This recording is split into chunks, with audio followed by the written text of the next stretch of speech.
Combination, पहले तो साहबजादा फरहान को इन्होंने बांग्लादेश में 2 मैचों में खिलाया ही नहीं, उसको टीम का हिस्सा इसलिए बनाया कि विकेट कीपर बैट्समैन, हालांकि वो रेगुलर ओपनर है, उसने 4 सेंचुरियां डोमेस्टिक में की। अब आज इन्होंने फखर जमान को 1 डाउन पोजीशन पर ले आया। पिछला जो आखिरी मैच था बांग्लादेश के खिलाफ, वहां फखर जमान को ड्रॉप कर दिया था, रेस्ट कराया था। आप क्या समझते हैं, कॉम्बिनेशन बन पा रहा है मिडिल ऑर्डर में? क्योंकि आपके 4 ओपनर्स टॉप पे आ गए, साइम अयूब, साहबजादा फरहान, फखर जमान और हसन नवाज, वो भी इनिंग्स ओपन करते थे, वो चौथे पे आए। तो कॉम्बिनेशन बन पा रहा है आपकी नज़र में? देखिए, इसके 2 ही तरीके थे कि फ़खर को या तो ओपन में लेके आए थे कि वो वहाँ, लेकिन he being the senior player opener for Pakistan for number of years, तो वो उसको समझ लें कि सेकंड रन दिया गया कि जी ये यहाँ एडजस्ट कर लेगा, इसलिए कि वो पहले भी 1 डाउन पोजीशन पे चौथे पे भी खेल चुका है, जाते रहे हैं और ही लुक्स प्रीटी कंफर्टेबल। लेकिन सबसे बेस्ट उनका एज एन ओपनर ही नजर आती रही है परफॉर्मेंसेस, जो वो सर्कल का फायदा उठाते हैं। जी, सर्कल का लेकिन सर्कल का फायदा साइम भी बिल्कुल वही चीज है, सिमिलर मोल्ड है कि पेस ऑफ द बॉल को यूज करना और डायरेक्शन बॉल का चेंज करना, ज्यादातर वो उनके जो पिकअप शॉट्स वगैरह। लेकिन शोएब, साइम अयूब की अगर आप बात करें, तकरीबन 2.5 साल पहले 2022 में अपना T20 डेब्यू किया, ये 35वां मैच था साइम अयूब का और ये दूसरी निस सेंचुरी थी। एक इन्होंने 98 नॉट आउट किया लास्ट ईयर दिसंबर में साउथ अफ्रीका के खिलाफ सेंचुरी में, और अब ये इन्होंने किया। तो इसका मतलब उनको इतने मौके मिले 35 मैचेस में, ये दूसरी निस सेंचुरी, हालांकि बड़ा टैलेंटेड बैट्समैन है, इसमें कोई शक नहीं। आई एम वेरी सरप्राइज कि 35 इनिंग्स बीच में गुजर गई और ये सेकंड सेंचुरी, हाफ सेंचुरी इनकी तरफ से आई। और आज खैर बड़े अच्छे शॉट्स उन्होंने फुल कॉन्फिडेंटली उन्होंने डिस्प्ले किया अपने ये अरे ऑफ शॉट्स उसमें।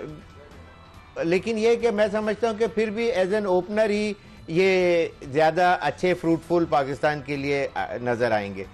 और जो ट्रस्ट है वो साहबजादा फरहान वाली बात जो है, उनको क्यों ओपन कराया, वो फखर भी जा सकते थे उनकी जगह। उसमें 2 चीज़ें हैं। फिर बात है कि एक लेफ्ट हैंड राइट हैंड का कॉम्बिनेशन फरहान साहबजादा के साथ आ जाता है, ये एडवांटेज था दूसरी तरफ। और ये है कि उनका जो कॉन्फिडेंस लेवल जो पिछले मैच में नजर आया, जबकि उनके साथ बड़ी ज्यादती हुई, उनको शुरू में चांस देना चाहिए था जब पाकिस्तान बांग्लादेश गया था, लेकिन वहाँ वो चीज़ नज़र नहीं आई। और जब वो खेले, उन्होंने बहुत दिल जीते पूरे अवाम के, और ड्रेसिंग रूम का भी कॉन्फिडेंस जब जीता, तो फिर इस वजह से उनको कैरी ऑन कराया गया। और लेकिन एक चीज़ है कि ये बड़ा सेंसिबल प्लेयर नज़र आया। मैंने उनकी ज़्यादा इनिंग्स नहीं देखी, लेकिन जो मुझे नज़र आया कि ही लुक वेरी कॉन्फिडेंट और इनका शॉट सिलेक्शन बहुत अच्छा, और वो कॉन्फिडेंटली अपना जो पूरा शॉट मारते हैं वो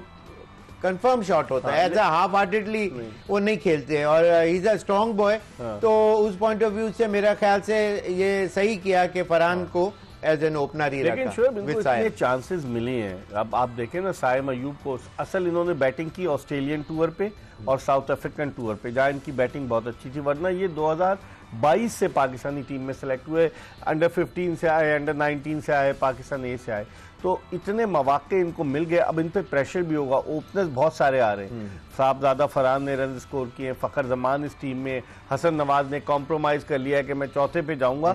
तो आप नहीं समझते कि ऐसी सिचुएशन में जब आपको इतने मौके मिले, तो अब आपको हर कीमत पे प्रूव करना होगा, वरना तो फिर आप बाहर हो सकते हैं टीम से। जी हाँ, बिल्कुल।